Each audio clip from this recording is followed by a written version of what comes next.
Loretta Young and Clark Gable were actually caught up in one of the biggest Hollywood cover-ups ever. First, Young wrapped up filming 2 more movies and stayed visible with public events. On April 21st, she participated in Hollywood director Tay Garnett's wedding party, and on May the 6th, she threw a press tea in her backyard. Then Young started showing everyone just how exhausted she was. A profile in Movie Classic in June went as far as calling her the most tired little person in Hollywood after slogging through months of 18-hour workdays. However, Young was savvy, stepping out in public to prevent any confusion about her fatigue being linked to pregnancy. Ed Sullivan, a Society columnist, penned about a bustling Manhattan weekend, and when Young and her mother Gladys embarked on their European voyage on June 29th, the newspapers were abuzz with their journey and Young's vibrant social events abroad, hosted by prominent expats and countesses. When they got back on August 21st, Gladys told the press that Young hadn't been feeling well for a while and had dropped a lot of weight recently, totally opposite of what actually went down. Dr. Halloran was like, take a break from movies for at least 2 months. They never really shared the details about the illness, but you know how it was back then? All hush-hush, especially when it was something delicate, if you catch my drift. Back in Los Angeles, Young kind of disappeared to this cute cottage in a new part of Venice, away from all that Hollywood noise. Josie Wayne, John's wife, popped over, gave Young a big hug, but strangely said nothing about the baby bump. Even Tracy swung by, found Young all cozied up, and just shared some love without a word about the bun in the oven. Young got a bit stir-crazy, so her family started taking her on late-night drives to quiet neighbourhoods for a stroll and to drive-in movies to keep her out of the public eye. Despite all their efforts to control the narrative, the rumour mill kept churning. So about a month before the baby was due, they set up a meeting with Dorothy Manners, the big-shot gossip columnist. Young, surrounded by a mound of pillows strategically placed, greeted her from the bed, allotting a brief 20 minutes for the encounter. It's hard to tell if Manners bought into Young's act or just knew her part in keeping up appearances, but the first paragraph of her piece aimed to shoot down all rumours except for one. Loretta Young is not suffering from an incurable illness that will keep her from the screen for a year or more. Her beauty has not been marred in a secret serious accident, nor is she penniless, existing on the financial help of influential friends in a pathetic condition. From her bed, Young made it seem like she was getting better. I am slender and I look delicate, but I'm not. She was bummed about missing her sister's wedding. I've still got my books, my thoughts, and my cigarettes. As the big day approached, the major concern was the milkman. Fearing he might hear Young's labour screams, her mum and sisters joined forces to soundproof the house, draping blankets over windows. On November 6th, 1935, when the howl started, Dr. Halloran used chloroform. A backup doctor and nurse, oblivious to the woman's identity, sat in a car down the street while Young went through labour on her sister Sally's massage table. Young had a healthy baby girl, and she named her Judy after St. Jude, the patron saint known for handling tricky situations, in Young's words. That day, someone sent Clark Gable a telegram in New York for the Mutiny on the Bounty premiere. Beautiful blue-eyed blonde baby girl born 8:15 this morning. Gable ripped the telegram into pieces. In the following weeks, Young stayed at the Venice house with Judy and a nurse named Frenchie taking care of the baby. On November 13th, they filed Judy's birth certificate, and it says her mum's Margaret Young, an artist in movies for a decade. Funny thing, the dad part's left blank. Guess Young wanted to keep Gable out of the picture. Just 4 days later, Gable, who was rumoured to be with Young, socialite Mary Taylor and actress Elizabeth Allen, straight up denied being romantically involved with any of them. All the rumours are all wrong, although I'm very flattered.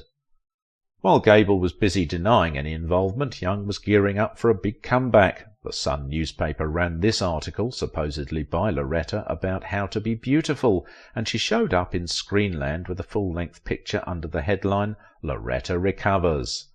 On New Year's Eve, she made a splash at producer Samuel Goldwyn's huge party.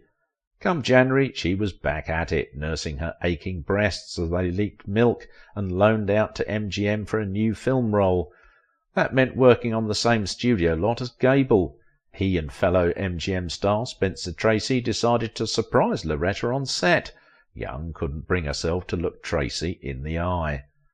At first Judy hung out at the Venice house with Frenchie, and Young dropped by when she could. But when Frenchie tried some shady stuff, the housekeeper told the details to the family, and they kicked into high gear. Within days they stashed Judy in a Catholic orphanage, waiting for the right time for Loretta to adopt her without stirring up a scandal. On June 10th, 1937, Young shared the details in Luella Parsons' gossip column, announcing she had adopted 2 young girls. Parson, always one for dropping hints, eagerly dished out the details. Loretta Young, film star, admitted to me today she is a mother by adoption. She'd be adopting an older girl, aged 4, and a younger one, just 23.5 months. There is just one thing I can't tell you, Young told Parsons, and that is where I got the children, and I want to forget as soon as possible that they are not mine. Almost a month later, Young revealed that a relative of the older girl had popped up, wanting her back. This curveball left Young with only one adopted baby girl, Judy, whose birth certificate had been slightly tweaked. If there were hush-hush talks about a secret pregnancy, the press didn't really dig into it. Loretta's popularity kept soaring, and the rumour mill just redirected its focus to her love life, maintaining that same vibe from the days before Judy came into the picture. She got linked with director Joe Mankiewicz, actor David Niven, and co-star Tyrone Power. But as one gossip columnist cheekily put it, but it's not to be taken seriously. After all, Loretta is always reported romantically inclined towards her leading man. It is just a gag with her. But as she got older, Young kind of took on this moralizing vibe, you know? And it's this tone that people would later use to judge her for keeping her pregnancy under wraps. Like when a young woman mentioned that men tended not to leave her alone, Young fired back, "Do you tempt them?"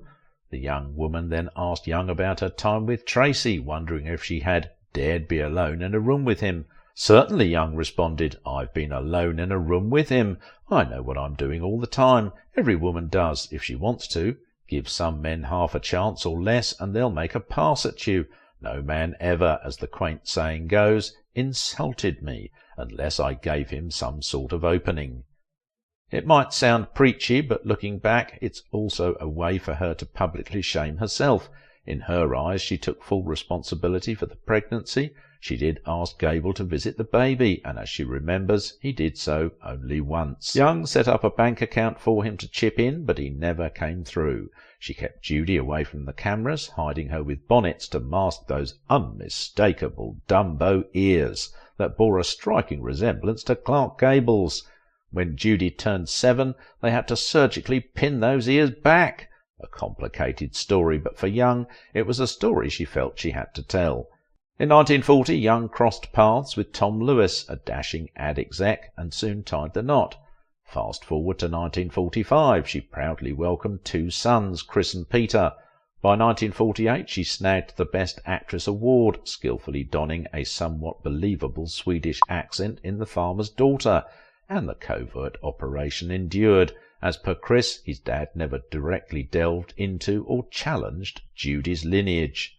The night before they got married, she said, "Is there anything you want to ask me? Anything that you want to know?" She was asking him, "Do you want to know?" And he said, No, I'm fine." They just agreed to not go down that path. It was simpler not to, and he loved Judy.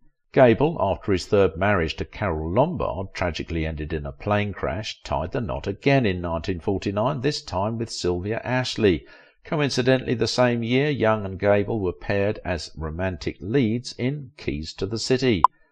MGM was desperately seeking a post-war hit amid the decline of the studio system, and the return of one of its former stars appeared to be the safest gamble, especially if paired with a familiar love interest.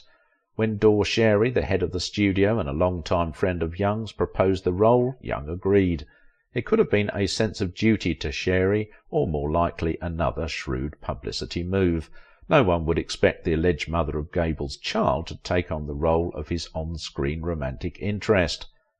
Everything was going fine during production until Young, shooting a scene that required some smoke, collapsed on set. Gable carried her to her dressing room, and the press made it out to be just complications from a pregnancy she hadn't revealed yet. However, just 15 days later, Young had a miscarriage. She pushed through and wrapped up the film, even throwing a premiere bash at her place, attended by Gable. It was here that he got a brief introduction to Young's kids, including Judy. Young did the whole song and dance for the film's release. There's this article floating around with her name on it, going on about the good old days on the Call of the Wild set, and highlighting how scarce Gable had become in her life since then, emphasizing how rarely she had crossed paths with Gable in the years that followed. I know this will seem odd to people in other parts of the country, but the fact is that distances in Southern California are great. The result has been that our only exchanges through the years have been a mutually tossed greeting across a crowded room at a big party. Loretta's life just kept rolling. There are these home videos showing her enjoying fancy vacations in Sun Valley and family trips to Hawaii. The boys, by the way, always had matching outfits. Adorable, right? Then with Tom Lewis flexing his advertising muscles, she easily cooked up a TV show named after herself that became a big deal in 50s television. She became more and more public and kind of preachy, proudly talking about her Catholic faith and how she was all in with various Catholic charities. Orphanages and women's aid groups like St. Anne's were her jam. Judy didn't find out about Gable until 1958, when, at 23, she dropped the bomb on her fiancé, Joe Tinney, saying she couldn't tie the knot. I don't know anything about myself. You know everything about yourself, and I don't know anything about me. Tinney's response, accumulated from years of overheard conversations and innuendo: "You're wrong. I know everything about you. Your father is Clark Gable." Judy revealed the details in her 94 memoir, Uncommon Knowledge, which hit shelves after years of a rocky relationship with Young. According to Chris, Judy's brother, things fell apart during a Mother's Day showdown. Judy insisted her mum disclose the truth, leading Young to retreat to her room and vomit. Uncommon Knowledge sympathizes with Gable but doesn't let Young off the hook. At the beginning of the book she says, "My life has been filled with hypocrisy and deception from the moment I was born." With Judy, Loretta was trapped. She had this lie and no way to frame it. She took full responsibility for hiding it all her life. To be stuck, so caught, in such a public way, what could she have done with that? As they were working on fixing their relationship, Young didn't want to delve into the past. Later she said, "Well, you know, this wouldn't help Judy." Over the next few years it became evident that Ed Funk's long-anticipated biography wouldn't materialize. Young eventually collaborated with Joan Wester Anderson on a memoir, slated for publication posthumously. In it she openly acknowledged for the first time that Judy was indeed her and Gable's daughter. Young passed away on August 12, 2000 at the age of 87. Just the year before, she was featured in a Vanity Fair photo, still looking stunning, with a caption that said, "She elected not to talk about whether or not her daughter was the child of Clark Gable, with whom she made The Call of the Wild in 1935. For that, much honour." My appeal wouldn't have been to the intellectuals or the neurotics, nor to the shop girls and secretaries. That would have been Joan Crawford's market. But there was an awful lot of women out there who were like me, who were willing to play by the rules, didn't sleep around, and were very aggressive. A Loretta Young movie had a happy ending. That's what it was geared to. A nice husband, nice lover, no abuse of any kind. That's what the heroes and heroines were in those days. But there's something else I recently researched, and it surprised me even more. Check out this deep dive where I'll reveal how studio fixers hid all of Clark Gable's sins.